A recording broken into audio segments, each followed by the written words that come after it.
Tonight on News 5 Live, the Ministry of Human Development weighs in on the allegations of rape brought against a Belize city attorney, despite charges not yet being brought on the matter. 27-year-old Jimmy Rojas is arraigned for the murder of underworld figure Jose Matus, and GOB formally responds to Santander and its request to enter the local sugar market. These stories and more coming up on News 5 Live. I'm connected. Yo. I'm connected. We're connected. Create the perfect broadband bundle that fits your style with Smart Connect. With the Junior Bundle, get 50% off your national calls and up to 6 gigabytes of data at no extra cost. Get postpaid added for an additional cost of only $25 with the Prime Bundle. Stay connected with unlimited smart-to-smart calls plus 6,300 megabytes of data and free international minutes. For the family, pay $28.13 more and get the Binge Watchers bundle with Netflix. This bundle gives you 4 profiles with unlimited streaming on multiple devices. Visit a showroom near you to sign up and personalize your own bundle combination with Smart Connect. Smart, bringing people together. Watch The Truth of God with Pastor Gino Jennings of the First Church of Our Lord Jesus Christ every Sunday morning at 8 a.m. exclusively on Channel 5 Belize. The Truth of God with Pastor Gino Jennings every Sunday at 8 a.m. on Channel 5 Belize. Discover a shopping experience like no other at the V Department Store. They carry a vast array of products at unbeatable prices. Elevate your shopping journey with affordability, diversity, and accessibility at the V. Conveniently located at 1745 Coney Drive in Belize City. Danny, buy me one Carol Consomme. Mr. Sam. You want egg? Oh, you want Carol Consomme. Aha! Carol Consomme. The best taste and the best price. Less fat, more flavor. Taste the savings. Love the flavor. Available at your favorite supermarkets near you.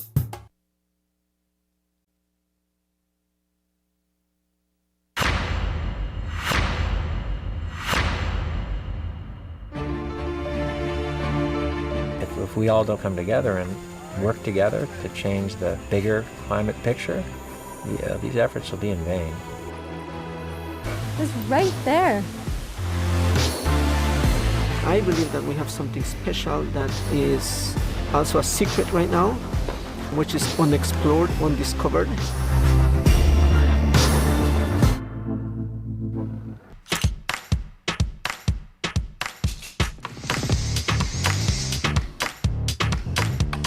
I've been with the sugar fishermen all morning, catching lobster and conch.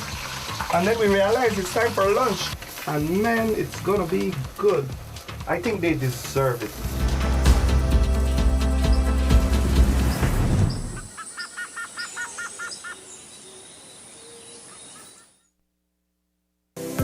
Let's take a journey through the core functions of the Social Security Board. It all starts with registering as an insured person, employer, or self-employed individual. Sign up for a portal account to manage your Social Security information online. Just provide accurate information and click Create. This will give you access to a range of services and benefits. Next, your contribution, along with investments and other income, are collected and distributed into 3 funds. This ensures that the SSB fund is securely utilized to support various benefit programs. The SSB is committed to providing essential benefits such as sickness, maternity, injury, and pension. These benefits are paid out to eligible individuals as a part of the Social Security coverage. We help you navigate through life's challenges with financial security. Annual surplus accumulates to grow the fund each year. This surplus is invested into various industries, contributing to the growth and development of our nation. With each passing year, the fund continues to grow due to the annual surplus and interest revenue earned from prudent investments. This surplus, along with reserves, helps to bolster the SSB fund and provide a safety net for those in need. We've arrived at the end of our journey to better understanding how the SSB works. We remain committed to serving you and building a secure future for all Belizeans.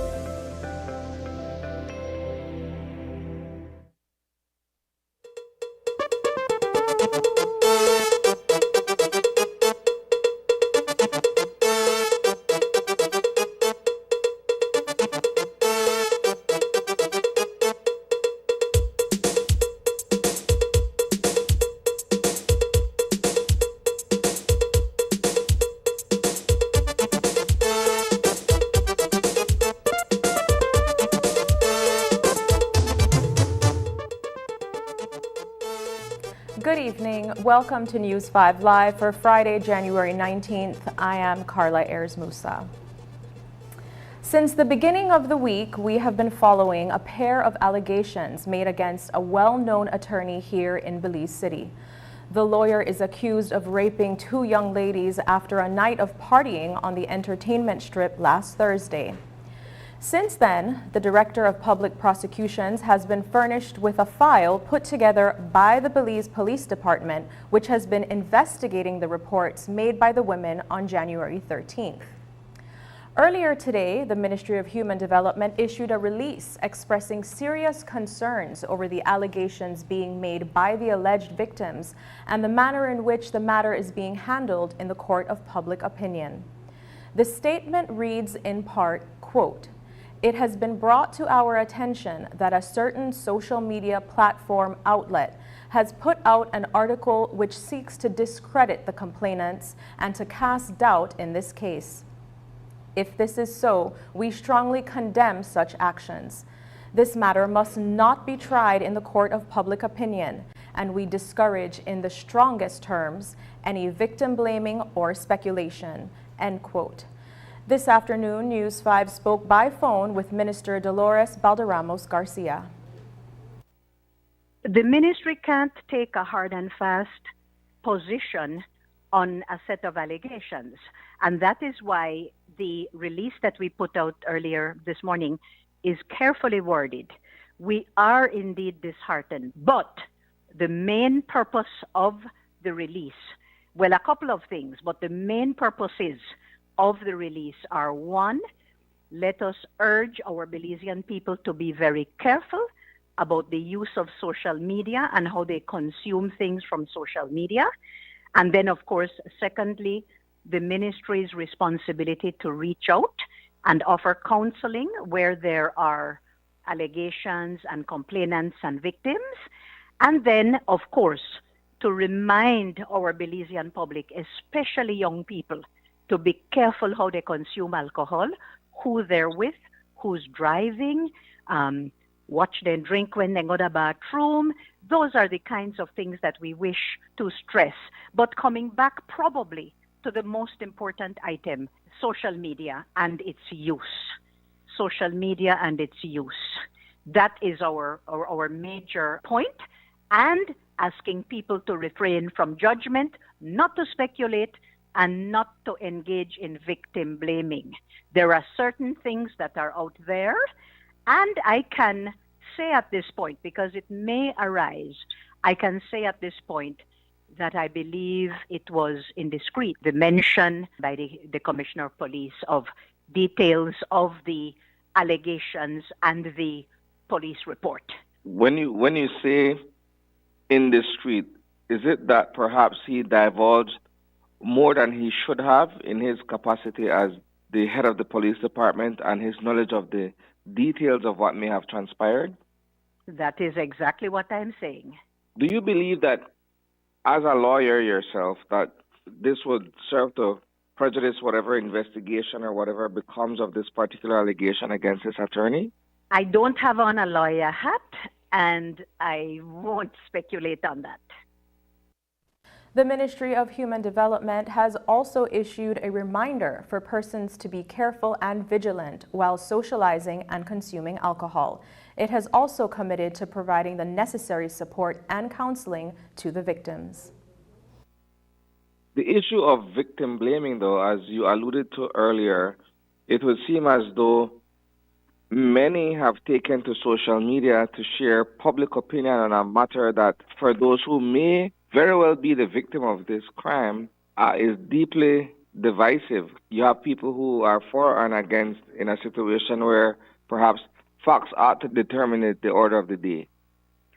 That is exactly why I have said let us refrain from speculation. However, it is important as the ministry responsible for gender advocacy and for striving for the equality and equal opportunities for women. It is important for us to say to people, take a step back, be circumspect, and do not engage in victim blaming. But that is why I am specifically calling out that particular issue and asking our Belizean people to be circumspect and not to engage in victim blaming.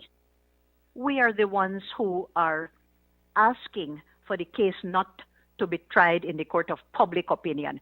So I think it would be incumbent on me to stress that point, but also because of some of the facts that have emerged, to say to our young people in particular, women and girls, vulnerable people in particular, be so very, very careful. And let us be our brother and our sister's keeper when it comes to going to nightclub or engaging, with people who may have an evil purpose. Let's be so very, very careful. 27-year-old Belize City Council employee Jimmy Estuardo Rojas has been arrested and charged for the January 12th murder of Jose Matos. As we reported just after midday on Friday of last week, police responded to reports of shots fired on the corner of Sing Street and Rio Grande Crescent in Belize City. When they arrived on the scene, they discovered Matos sitting in the driver's seat of a GMC SUV with multiple gunshot wounds to his body. Police also observed 2 females with gunshot wounds. Matos was pronounced dead, while the 2 females were transported to the Carl Huster Memorial Hospital for treatment. A police investigation revealed that Matos visited the area to pick up the 2 females when 2 men exited a van and fired several shots in their direction. Today, Rojas appeared before the Belize City Magistrates Court, where he was read 2 charges, common assault and murder. The common assault charge stemmed from an assault offense which allegedly occurred on July 29, 2023. He pled not guilty to that charge, and due to the nature of the second charge, no plea was taken. Rojas was remanded to the Belize Central Prison and is set to return to court on April 19th. A 52-year-old Belize City man was rushed to the Carl Huster Memorial Hospital on Thursday night with gunshot injuries. Reports are that Kenrick Gill, also known as Bones, was walking on Hunter's Lane when a gunman targeted him. Gill received a single gunshot wound to the left shoulder. He was treated for the injury and later released. An official report on this latest shooting is yet to be issued by police. We will continue to follow and have more for you on this story on Monday. Coming up, Ministry of Agriculture takes steps to prevent sugar shortage. We'll have more details when we come back. Hello, friends. I'm Dr. Bob Roberts with another 60-second sermon from God's Word. The Bible says, "For you have not received the spirit of bondage again to fear, but you have received the spirit of adoption, whereby we cry, Abba, Father. The Spirit itself beareth witness with our spirit that we are the children of God." There are two ways whereby you can get into a family. You can be born into a family by a natural birth, or someone who loves you can adopt you into their family through a legal process. The word adoption simply means to place as a son with full family rights. Sometimes this is a bit hard to understand.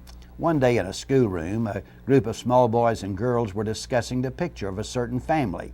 They noticed that one of the little boy's hair was a different color from the others. Someone suggested it was because he was adopted. One little girl said, "I know all about adoptions because I am adopted." "What does it mean to be adopted?" asked another child. "It means that you grew in your mother's heart instead of her tummy." That expresses so clearly what the Bible means by adoption. God so loved us in His heart that all who will trust His Son, Jesus, by faith, will be placed in God's family as His very own children and entitled to every right as a child of God, and address Him as our Father who art in heaven. Today's 60-second sermon has been presented by Christian Foundations of Faith in cooperation with the Baptist churches in your area. When Briceño was seeking power, everybody was supposed to win. But since he became prime minister, even his own people in the north, the Caneros, have been betrayed. Desde que viene elecciones, lo primero que dicen, ponen primero a los cañeros. Y después cuando ya ganaron, ¿y qué pasó? Nos dan la pasada atrás y acabó. We are not so happy with the attitude of our prime minister, because when he was in opposition, he was there out campaigning that when he comes to become our prime minister, that he will make things better for our farmers, and that he, in the first 100 days of his government, that he will institute a marketing committee that will be looking forward into the marketing of our sugar. And we have reached 3 years and nothing like that has happened. And we believe, as cane farmers, that being him the prime minister of this nation, that he can do much better than what he is doing at this point in time. No quiero que sean como Mr. John. Él prometió tantas cosas para nosotros y no ha cumplido nada. Si ustedes van a venir a dar sus palabras, vean que lo cumplan. Elections are here again. Don't let him fool you this time. Our country needs new leadership. The time is now.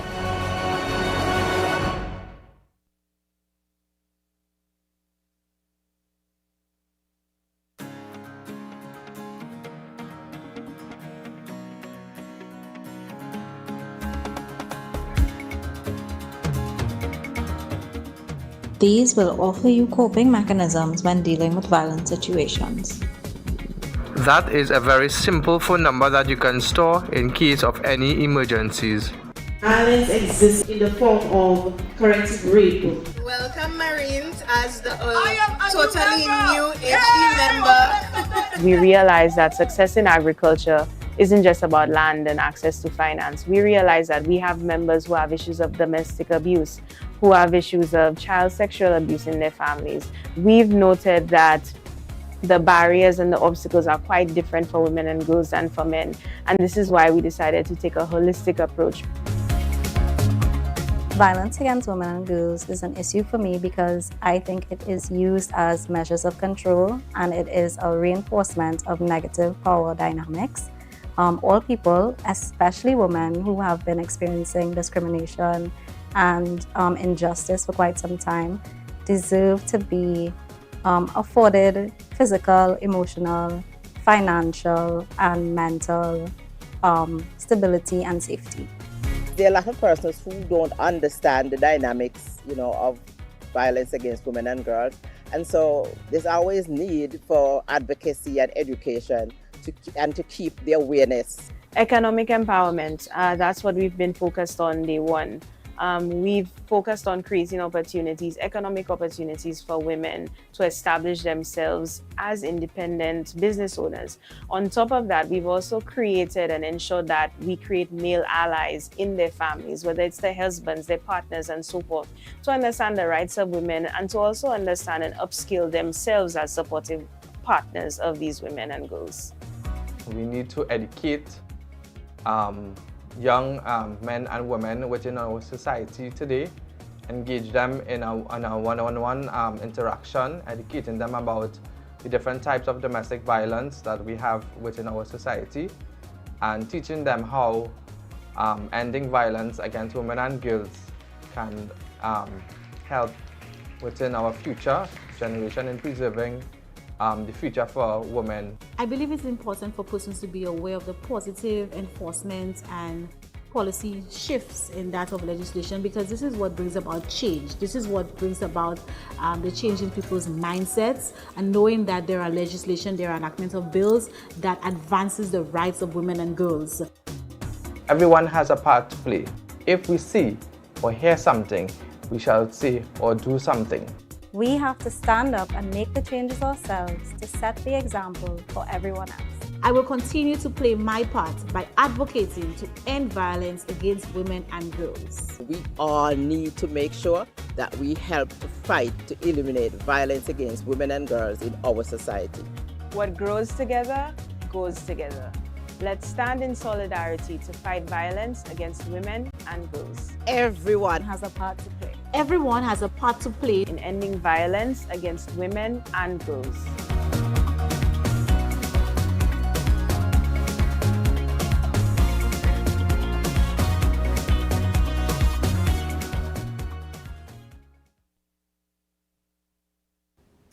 The recent shortage of sugar that the country faced prior to the Christmas holidays should not be a recurrent problem, not if an arrangement between the Ministry of Agriculture, ASR, BSI, and Santander is properly set in place. Recently, Santander issued a release in which it stated that Belize should never be in a position of having to import refined white sugar, which costs much more than the white sugar produced locally. Santander stated that the government had reached out informally to ask about the availability of white sugar. The sugar company pointed out, however, that it does not hold a permit to sell white sugar on the market, but that it stands ready to do so in the future. Today, it was the Ministry of Agriculture and Food Security that issued a press release saying that it had indeed reached out to Santander from as early as September, when it foresaw the imminent shortage, but that Santander responded that they had none in stock. Hence, the government went ahead to import, for a short term, refined white sugar for the Christmas season. Those stocks are expected to be depleted by the end of next week, according to the ministry's release. It went on to state that with the ASR-BSI mill now in full swing, we should have locally produced sugar on the shelves in February at their normal prices. The ministry's press release also reiterated the minister's comments on Thursday that the Santander Sugar Group's operations are governed by the Designated Processing Area Act, which limits the sale of their production to export markets. Therefore, local market access would need to be provided through a special dispensation. The ministry assured that it will engage BSI and Santander to ensure that there are adequate supplies of white and brown sugar on the shelves. Will the government adjust the prices of sugar that is locally sold? That is the question that cane farmers, pastry makers, and restaurateurs are probably asking. The prices of Belize's sugar sold locally, both white and brown, have been blamed for the high contraband activity of the product, resulting in sugar being smuggled into neighboring countries. The rationale has been that because the price of white sugar sells for only 75 cents per pound and brown sugar sells for 50 cents per pound, they are being smuggled across the borders for far higher returns to the distributors. So prior to the Christmas holidays, most of the shelves that should have been stacked with sugar were empty. Ministry of Agriculture Jose Abelardo May is of the view that it is time that the prices of Belize's sugar are adjusted locally in order to balance that disparity in prices on the regional market and thereby reducing the problem of contraband. I think there's some deficiency there is some weakness in the policy. When you have sugar being sold at 75 cents maximum, and in Guatemala it is $2.50 a pound, obviously there will be contraband. It doesn't matter what you do, the sugar will be leaked out. We have porous borders. When you have the price of sugar in Mexico, in Guatemala being 3 times the price in Belize, you ask the question, how are farmers able to produce and sell sugar at 75 cents a pound? It's ridiculous, right? The farmers and the industry are subsidizing the rest of the consuming population, which I believe is unfair. So at some point we have to start thinking, how do we correct it? And I believe the way to correct it is we must make adjustments to the price, though. As to how much and when is another matter. In March of 2023, the cabinet decided, based on the demands primarily of the cane farmers of the Belize Sugarcane Farmers Association, to hold a commission of inquiry into the sugar industry. The inquiry will analyze and identify areas along the entire chain of the sugar industry in an attempt to modernize the Sugar Industry Act. Minister of Agriculture Jose Abelardo May says that while no names have been announced, the composition of that commission is underway. We have names from people from Mauritius, but I think ASR, through our Attorney General's office, has said that they want to add 2 more people to that cocktail of experts. So we are waiting for those 2 names, and we are moving on. I think we've given them a time span. Submit the names, and we shall include them, and we need to roll. But we cannot keep dragging our foot on this. So I've asked my staff just a while ago, has BSI submitted their names. If they're not, then we have to move on. But we cannot be chasing our tail like dogs in circles. We got to move on to this. The year 2023 was not a good one for the citrus and banana industries in terms of revenues. Even citrus byproducts did not do well on the market. There was a marginal increase last year in those returns, but according to the Minister of Agriculture, the uptick in those numbers have not yet reached significant heights to register much of a difference. But Mai said that there is a plan in place to improve those numbers going forward. Both of these industries have been undergoing very, very difficult challenges. Citrus, the disease, is just there.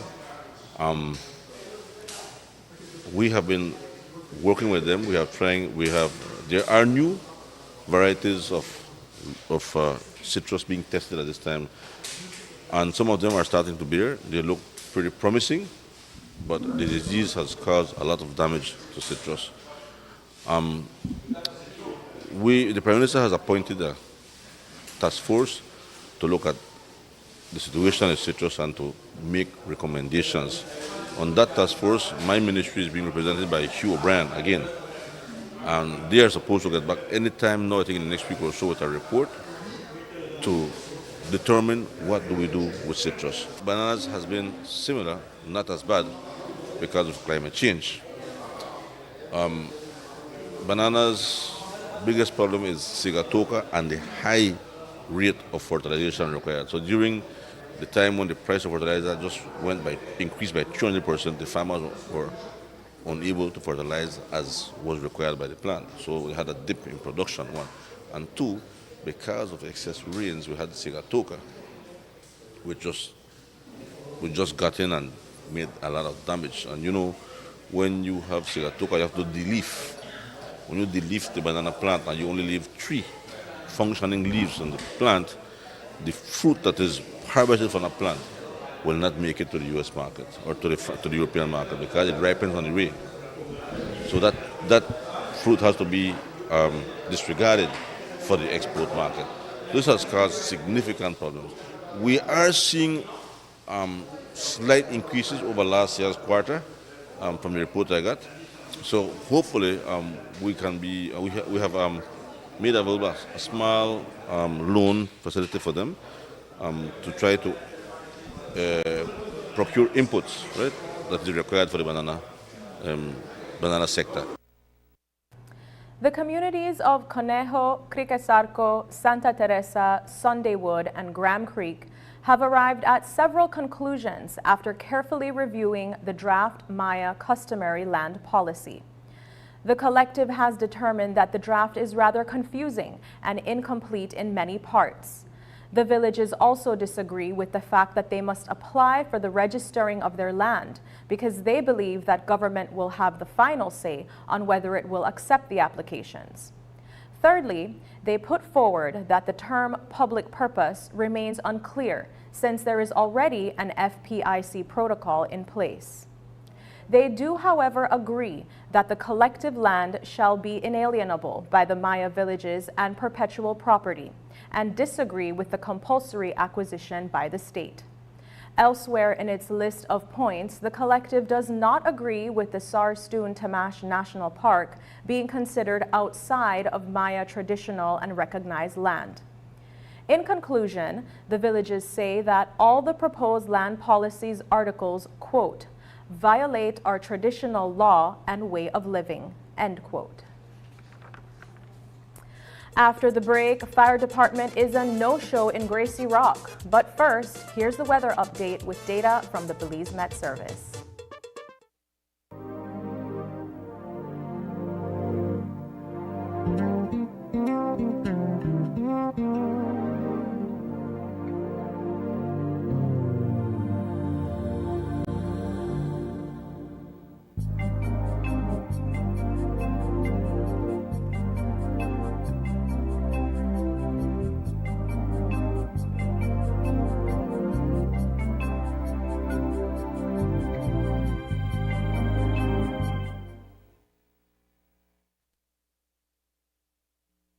Danny, buy me one Coral consomme. Mr. Sam.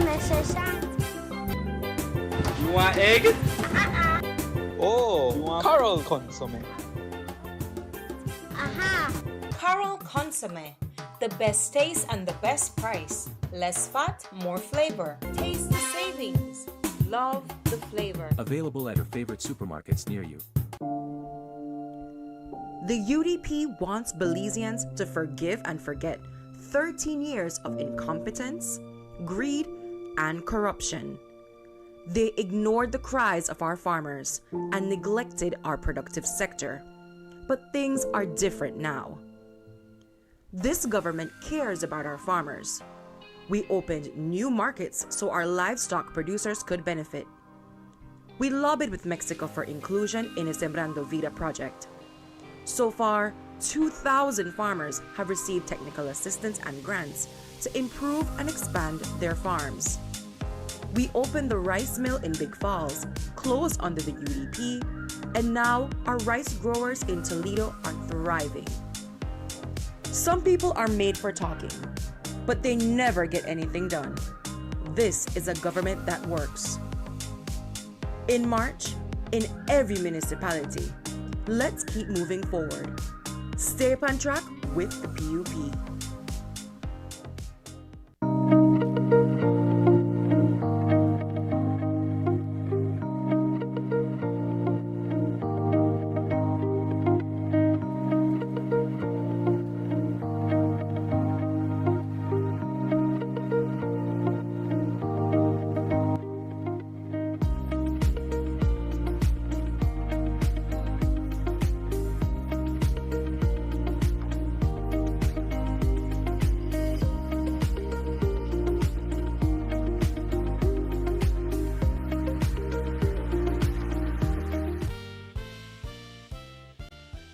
Apply now for an undergraduate degree in animation, film, or journalism at the Caribbean School of Media and Communication at the University of the West Indies, Mona.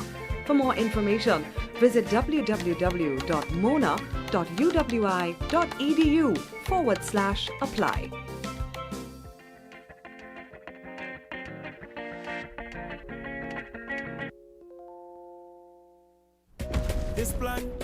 can't left this plan. Smart Belize. Hey there, smart thinkers.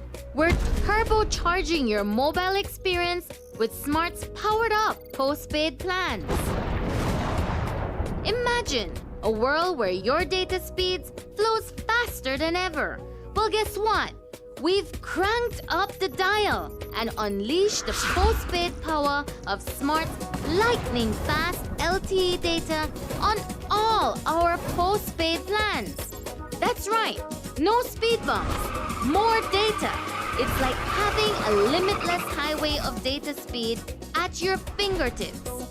Whether you're a lone ranger with an individual plan or a squad rolling with a group plan, everyone gets to surf, stream, and share at enhanced full high-quality speed. Switch to Smart's powered-up postpaid plans today and ride the wave of postpaid power. Visit any Smart showroom or smart-bz.com for details and make your mobile experience smarter and faster. Smart, bringing people together. I know I can't left this plan. I can't left this plan. Enough is enough. PUP got to go. This January, senior PUP government that easily the most corrupt, incompetent, and lied administration ever in the history of Belize. They lied to the Finstein group that they want to get to our port. They lied to the Get group that they want to get to our port. They lied to the Ashcraft group that they want to get to our port. They even lied to the sugarcane farmers and BSI about resolve the sugar crisis. And they lie every day to the Belizean people about the rising cost of living. Now, municipal elections, they come in a March and they want to try lie their way back in the office again. But this time, the Belizean people set for them like snake. No more corruption, no more lies. Enough is enough. PUP gots to go. UDP, that the only hope for Belize. PUP got to go. People they punish, people they suffer out there, and thousands of people they suffer out there. This afternoon, 23 men and women attached to various law enforcement agencies completed a brief training on ammunition and firearms management. It's part of a regional initiative to reduce gun violence by ensuring that firearms stored by the police departments do not end up in the hands of criminals who use these weapons to perpetrate crime and violence.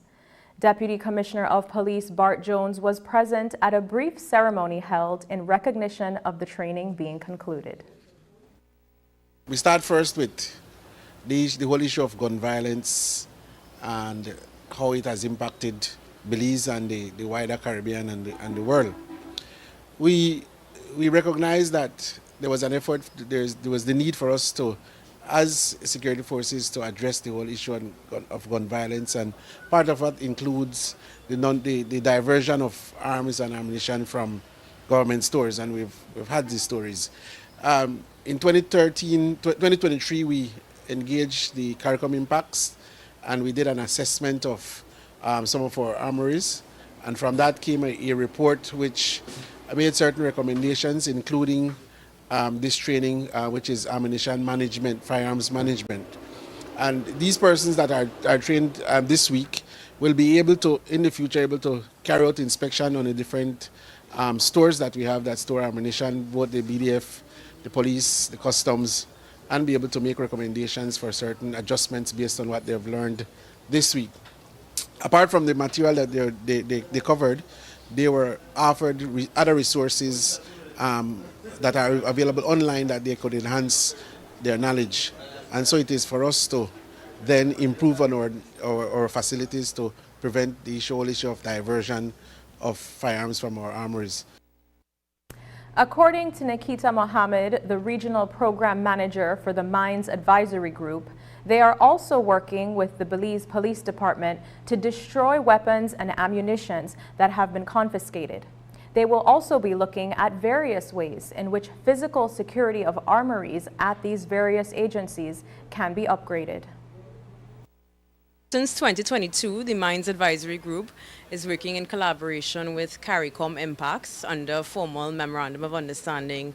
Our focus is very much on supporting CARICOM member states, including Belize, to reduce armed violence in the region, which we know afflicts every country in the Caribbean. So we're working here in particular in Belize, following an assessment that was done in early 2023 to understand the state of armories and ammunition stores. The idea is that we were trying to reduce the risk of weapons and ammunition being diverted from legal authorities, from state authorities, into criminal networks. So we're supporting here in Belize right now with weapons and ammunition management training, specifically for the Belize Police, the Belize Defense Force, the Belize Customs and Excise, and the Belize Coast Guard. So this was what we just finished.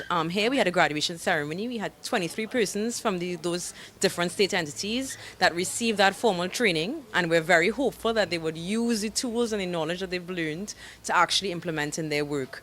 Besides that, we're also working with the Belize state authorities to destroy weapons and ammunition, as well as to provide some physical security upgrades to their armories so that it's more secure. A family of 3 is left without a home to call their own after losing everything in a house fire earlier this week.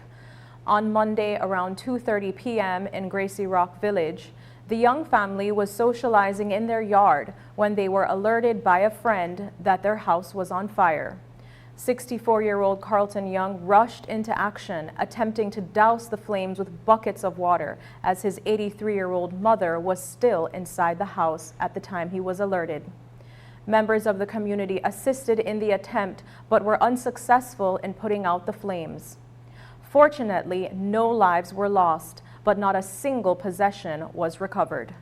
According to the family, while the fire department was called, they are still waiting for a truck that never arrived.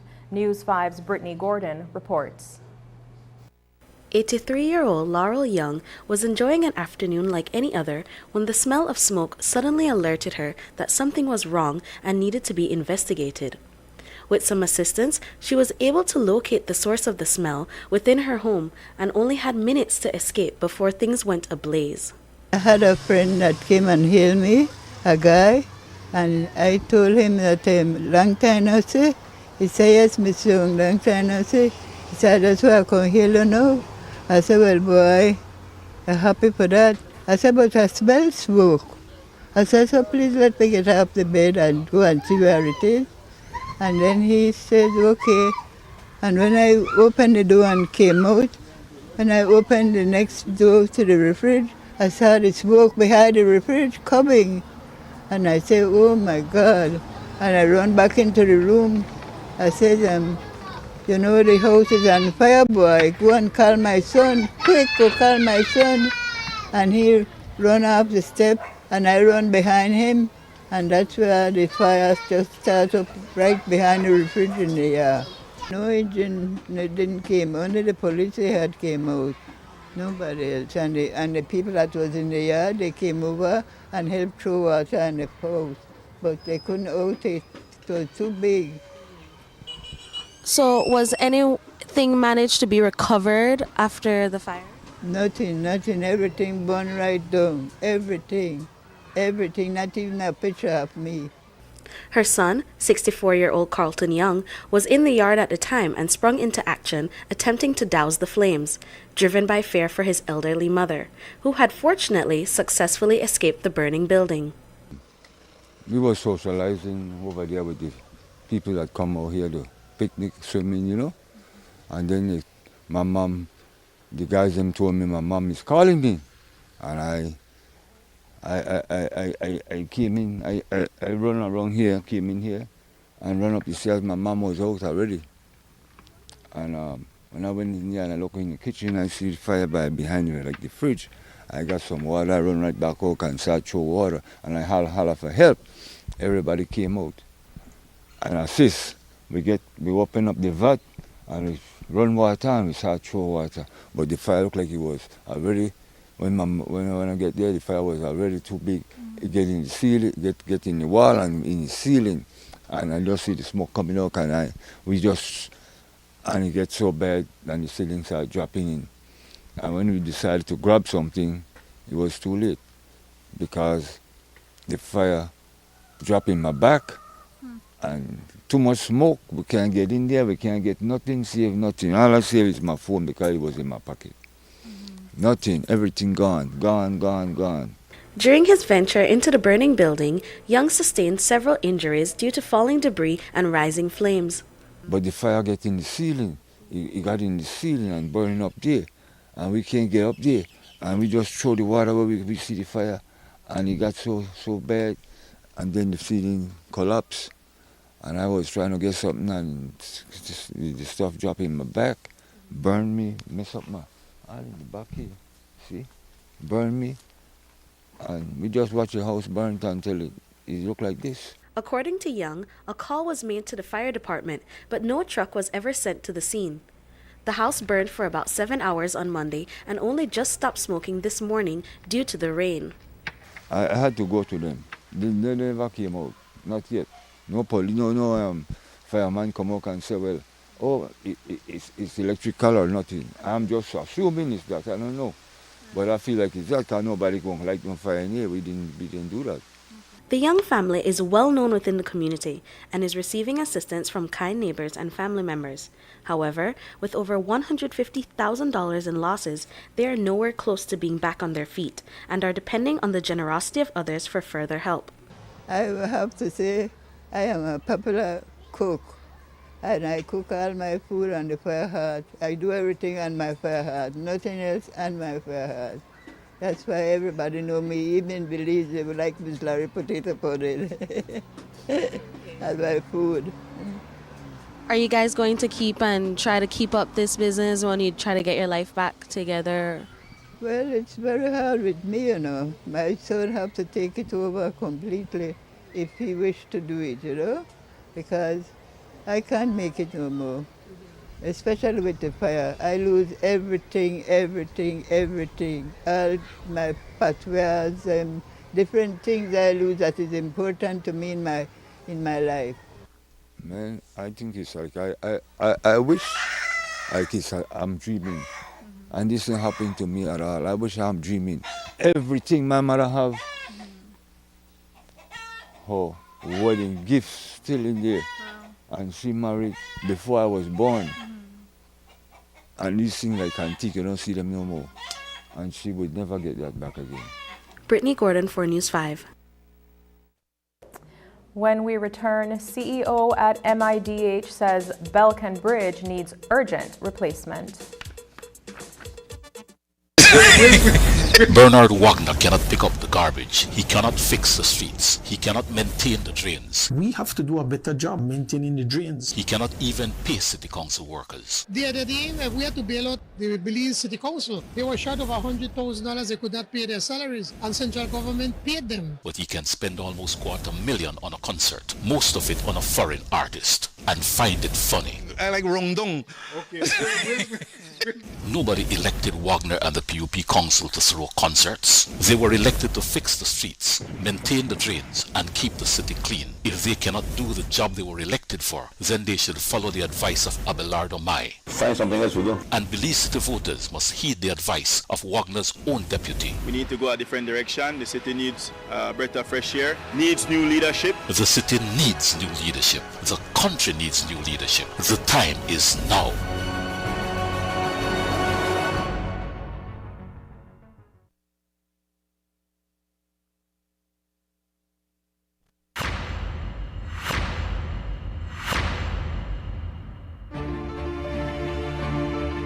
If we all don't come together and work together to change the bigger climate picture, these efforts will be in vain. It's right there. I believe that we have something special that is also a secret right now, which is unexplored, undiscovered.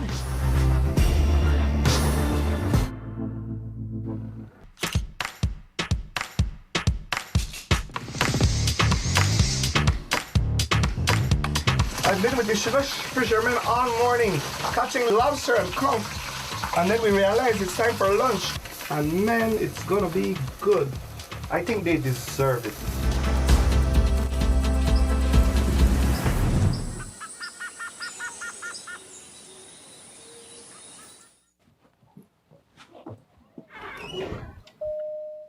Man, ever since everybody here, the next big thing there, the excitement can't done. Everyone wants to know more. More? Yes, please. I tell them, say hello to unlimited data, only with Digi. You can now enjoy unlimited data with Digi's postpaid plans, like the Plus plan, which just got cheaper, I might add. The Elite and Max plans also have unlimited data. You can have from 5 to 7 people on your shared plan, with all having unlimited data 24/7. I tell you, big things. If you're not signed up already, I suggest you sign up now. Make the switch to Digi. The next big thing there, go sign up for your unlimited data. Unlimited is unlimited. Never worry about data again. The UDP continues to insist that John Saldivar is corrupt. They didn't want any part of him back then, and they don't want him around now. Testimony given in the trial by one Jacob Kingston has proved, to say the least, explosive. Kingston incriminated Minister John Saldivar in particular and produced text messages in support of his evidence relating to the allegations he made against Minister Saldivar. I totally abhor endemic corruption. I was one of the people that asked him to step down, John Saldivar, and needs to move on as candidate for Belmopan. Even the US has accused Saldivar of corruption and took away his visa. A vote for the UDP in Belmopan is a vote for John Saldivar. Why would anybody vote for John Saldivar? In March, vote 7 blue down the line. Stay on track with the PUP. They have been pushing the boundaries of piano music across the globe, and this week Belizean students from the Stan Creek and Belize districts were given the opportunity to hear them live. Duo Mundi George and Guli is in Belize. The world-renowned piano duo took time out of their busy schedules as music professors in Maine to visit the country where George's parents were born and raised, and where he spent several years in school as a child. On Saturday night, the couple will be hosting a musical concert at the Bliss Center for the Performing Arts entitled 4 Hands, 1 Piano. News 5's Paul Lopez stopped by the Bliss today to find out more.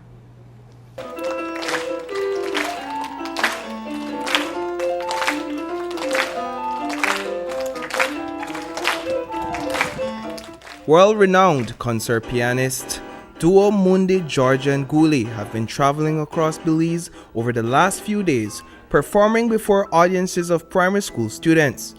Today, the duo stopped in at the Bliss Center for the Performing Arts to give these students a first-hand experience of their innovative style of playing.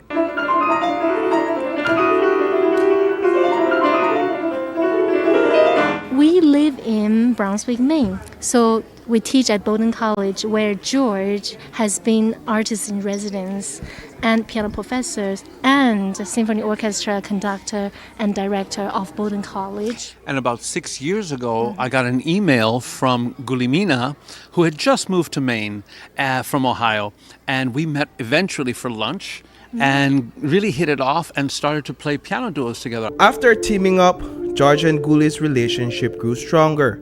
They entered a committed relationship and decided to establish Duo Mundi George and Guli in 2018. The pair has been invited to perform and give piano master classes across the world. They premiered their 4-hand arrangement at an international conference in Portugal, and today this mastery was on full display.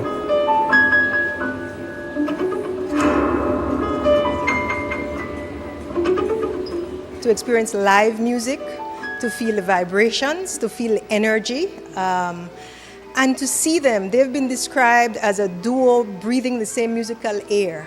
And so when you see them perform, it's so electrifying. But not only that, the range of songs, you know, you ask anyone, what do you think of when you think about piano music? And there might be some very consistent answers, but they have pushed those boundaries. Gina Scott, the director of the Belize School of Music, requested of the duo that they perform during their trip to Belize. George's parents are from the Stan Creek district.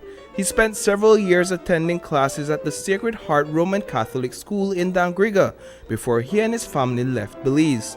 This is his first time back since 1975. George's music always touched me because when I moved to Maine, there was nobody, I don't know a lot of musicians.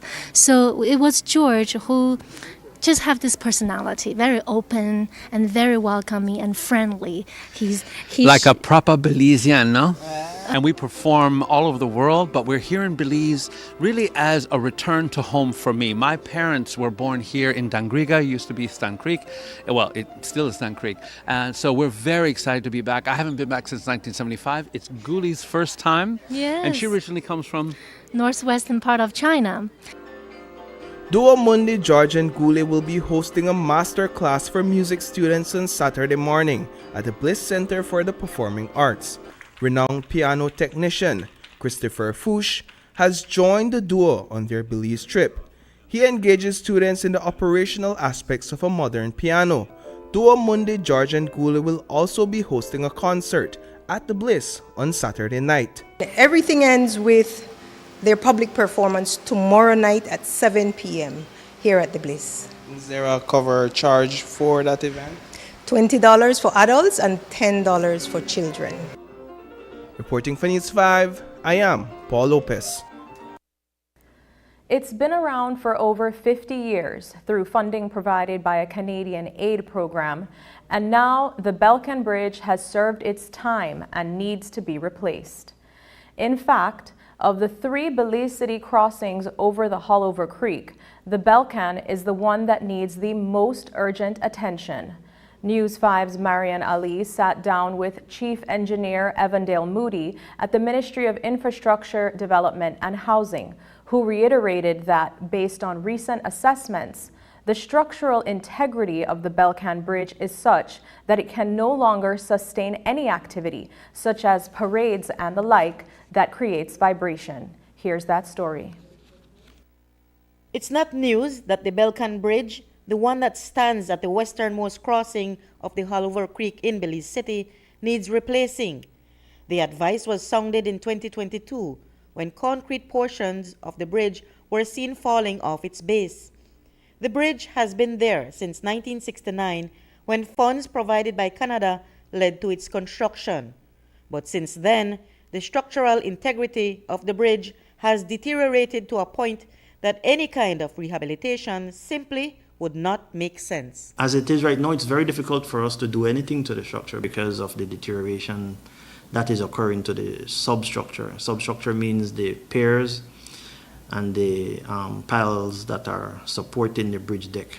From the last evaluation that we did, I think it was shown on your newscast that the piers are falling off. That means basically the concrete are falling off from the piles itself, which are exposing the reinforcement within those piles. The longer it takes, those concrete will continue to fall off, and then it will just be the reinforcement within those concrete that is holding up the bridge. The Ministry of Infrastructure, Development and Housing has been engaging the Ministry of Finance to allocate the estimated $17 million it will take to build a new bridge at that crossing. Chief Engineer at the MIDH, Evandale Moody, says those discussions are still very much fluid. We had launched the procurement process for a contractor for that project.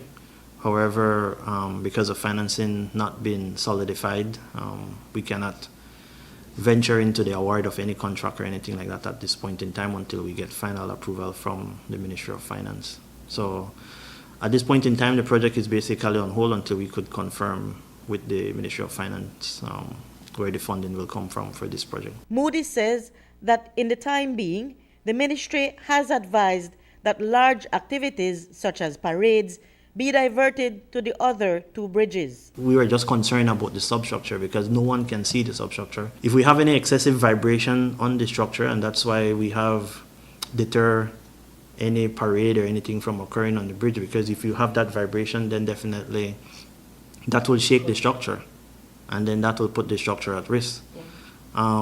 On that structure, because you have the turntable in the middle and the 2 outside piers, you have 2 spans coming, one from the Civic Center and one from Sayview. Those are the first 2 spans that are resting on those intermediate piers, right? And then one of those ends are resting on the turntable. But if the pier goes, then there's nothing to support that first approach. And the same thing is happening on the Save side. Moody says that when the project is approved for a new bridge to be built at the Belcan crossing, a temporary structure will be put in place to allow pedestrians and cyclists to traverse the crossing. Reporting for News 5, I'm Marion Ali. And up next, in this week's episode of The Bright Side, a blind youth pastor inspires all at Nazarene High School.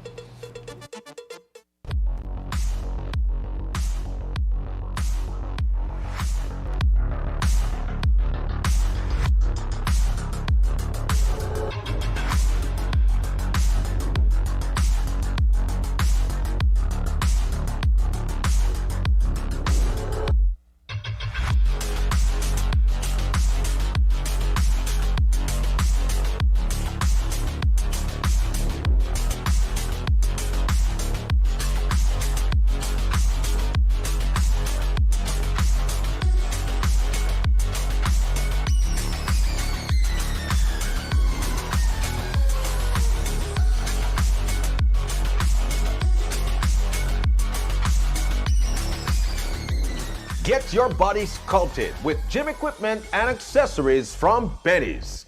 Quality and savings. The names of these people don't matter. Their faces don't matter. Everybody in Belmopan knows. They're only puppets for John Saldivar. A vote for any of them is a vote for John Saldivar. But Belmopan people will never forget. We remember Danny Mason. We remember Pastor Lou. We remember Lev Derman. We know what John Saldivar and his close friends did while in office. We know who John Saldivar is.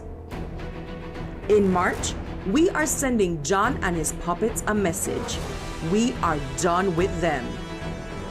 In March, in Belmopan, and in every municipality, we will stay on track with the PUP. This plan, I can't leave this plan. Smart Belize. Hey there, smart thinkers. We're turbocharging your mobile experience with Smart's powered up postpaid plans. Imagine a world where your data speeds flows faster than ever. Well, guess what? We've cranked up the dial and unleashed the postpaid power of Smart's lightning fast LTE data on all our postpaid plans. That's right, no speed bumps, more data. It's like having a limitless highway of data speed at your fingertips. Whether you're a lone ranger with an individual plan or a squad rolling with a group plan, everyone gets to surf, stream, and share at enhanced full high-quality speed. Switch to Smart's powered-up postpaid plans today and ride the wave of postpaid power. Visit any Smart showroom or smart-bz.com for details and make your mobile experience smarter and faster. Smart, bringing people together. I know I can't leave this plan. I can't leave this plan.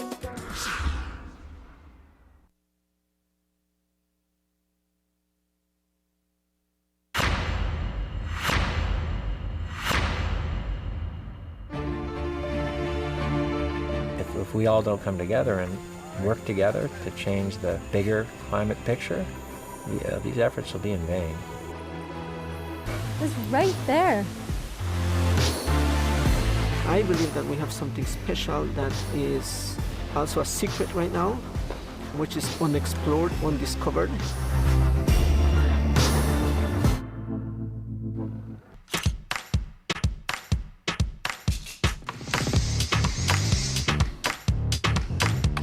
I've been with the sugar fishermen all morning, catching lobster and conch. And then we realized it's time for lunch. And man, it's gonna be good. I think they deserve it.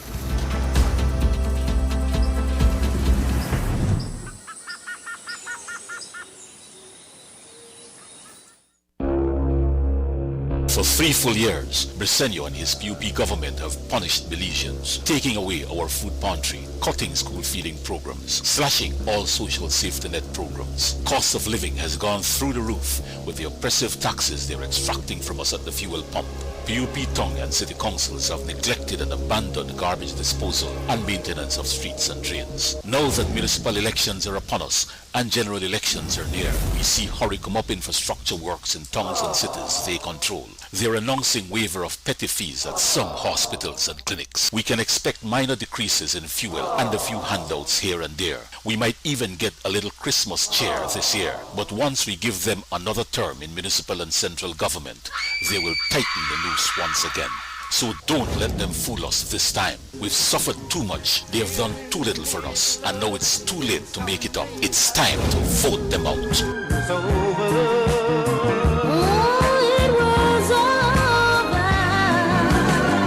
Too much, too little, too late to ever try again.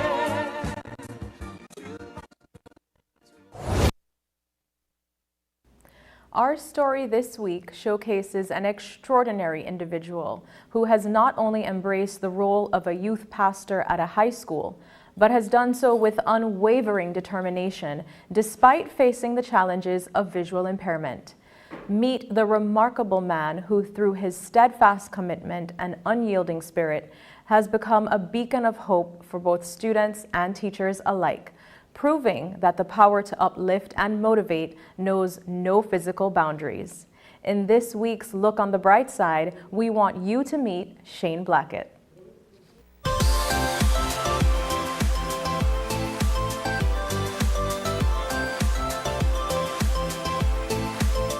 For Shane Blackett, the moment he got hired at Nazarene High School, it was more than just a job. It's like, wow, because I haven't been professionally employed for 9 years. It was a milestone that embodied everything he would later come to represent. It was a big deal. And when I got my uniform, boy, that was another big deal. It was like, man, I felt a sense of real pride, Blackett is a youth pastor and mentor to students at Nazarene High School, but he's also visually impaired. I think having him here is such a beautiful thing to see because it gives everybody hope. You are living with a disability doesn't mean anything. He's still doing what a normal pastor does. He still prays, he still worships, he still gives the word of God as expected from him. So him being visually impaired, it's really not a problem. It's really smooth being here with him. He's visually impaired, so nobody really think that he could do much, but he did. And they just loved him very much. You know about David and Goliath, right? Sure. All right, so you know that when Goliath come up. He's the host of a Christian podcast, and even raps.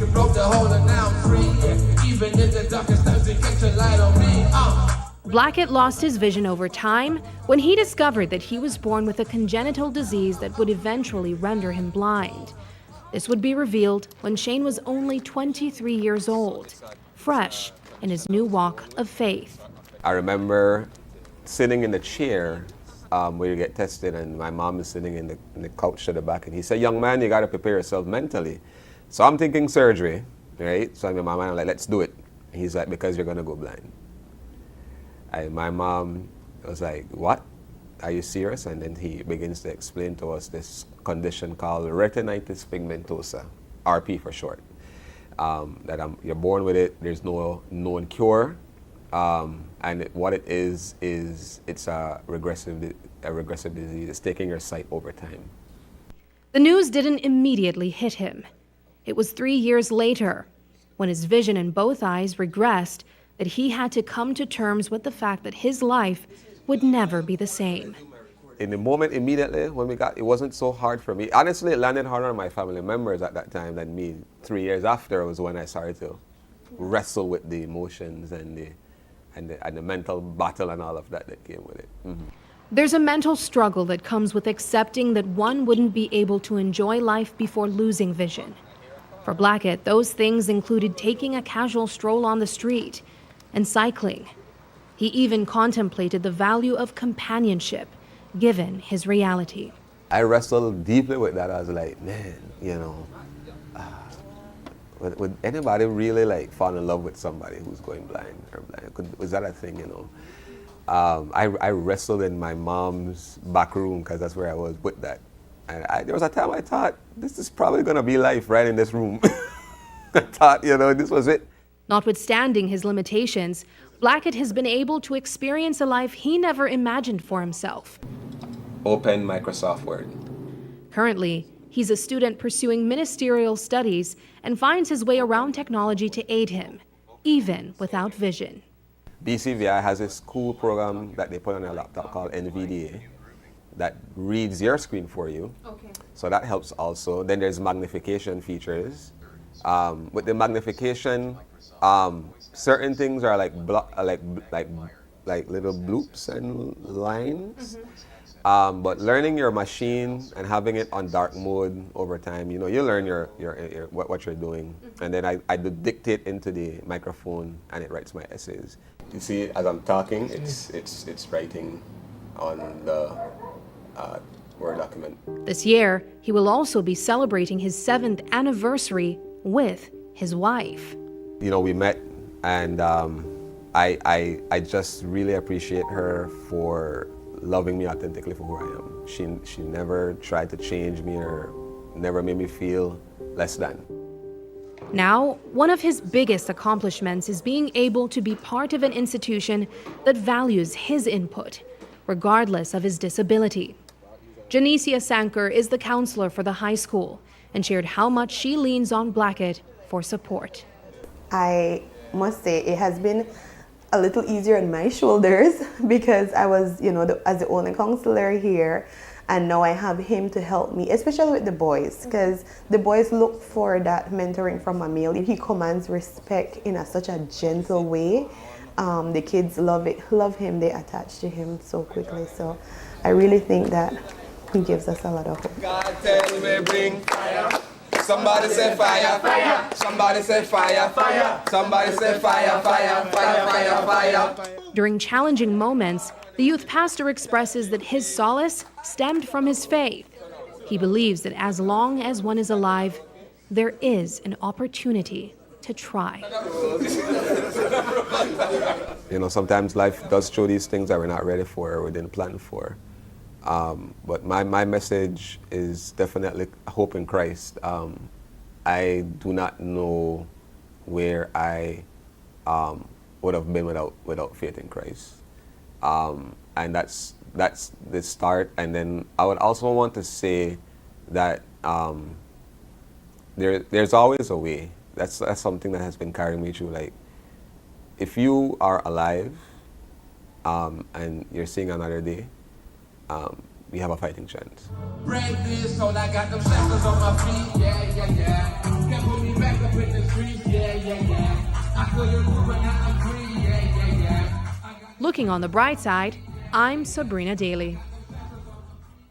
And that's the news. Tonight's broadcast is available at channel5belize.com on both our Facebook and YouTube.